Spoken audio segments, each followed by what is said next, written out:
কেমন মনে হচ্ছে আজকে এখানে বইমেলা প্রাঙ্গণে? ঔরঙ্গাবাদ বইমেলা ডিএন কলেজে একটা ঐতিহ্যবাহী একটা মেলায় পরিণত হয়েছে। আজকে উৎসাহ উদ্দীপনা অন্য দিনের চাইতে অনেক অনেক বেশি।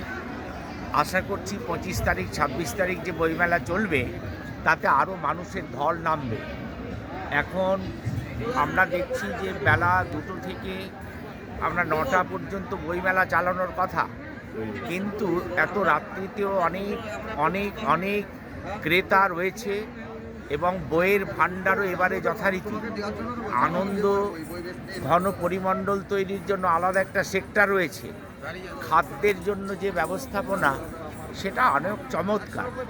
বইমেলা অ্যাকচুয়ালি ঔরঙ্গাবাদ এবং তৎসংলগ্ন এলাকার মানুষের কাছে একটা রিক্রিয়েশনের জায়গায় পরিণত হয়েছে।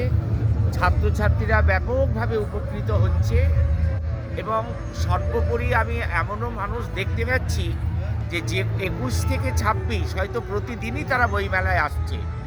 এমন কোনো নাগরিক এখানে নেই যে এই 4-5 দিনের মধ্যে একদিনও বইমেলায় আসে না। এটা খুব ভালো লক্ষণ।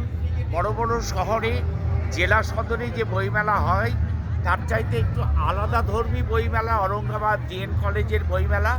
এখানে মানুষ অত্যন্ত আন্তরিকতার সাথে এসে নিজেদের বইমেলা ভেবে এখানে অনেকক্ষণ তারা সময় কাটায় এবং কোনো বিঘ্ন তৈরি করে না। প্রত্যেকে এখানে স্বেচ্ছাসেবকের কাজ করছে বলে শান্তিপূর্ণ পরিমণ্ডলে ডিএন কলেজে অনুষ্ঠিত শ্রুতি নাগরিক মঞ্চের দ্বারা অনুষ্ঠিত বইমেলা অত্যন্ত সুন্দরভাবে পরিচালিত হচ্ছে এবং বইপত্র বিক্রির ক্ষেত্রে খাদ্য বিক্রির ক্ষেত্রে আমাদের কাছে যে খবর আসছে সেটাও অত্যন্ত উৎসাহজনক এবং যার কারণে এই প্রত্যন্ত একটা শহরে দূর দূরান্ত থেকে প্রকাশকেরা এখানে এসে থাকেন এবং আমরা মনে করি উত্তরোত্তর এই বইমেলার শ্রীবৃদ্ধি ঘটবে।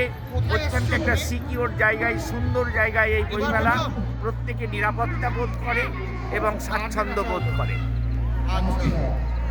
আজকে চতুর্থ বই পড়ার নেশা, আমরা তো হতাশ হচ্ছিলাম যে মোবাইলের যুগে ইন্টারনেটের যুগে বোধহয় বইমেলার প্রাসঙ্গিকতা কমে যাবে, কিন্তু বইমেলা আসার প্রবণতা বেড়েছে, বই কেনার প্রবৃত্তি বেড়েছে এবং বইপত্র পড়ার প্রবণতা নিশ্চয়ই বাড়ছে। এটাই আশাপ্রদ। ধন্যবাদ।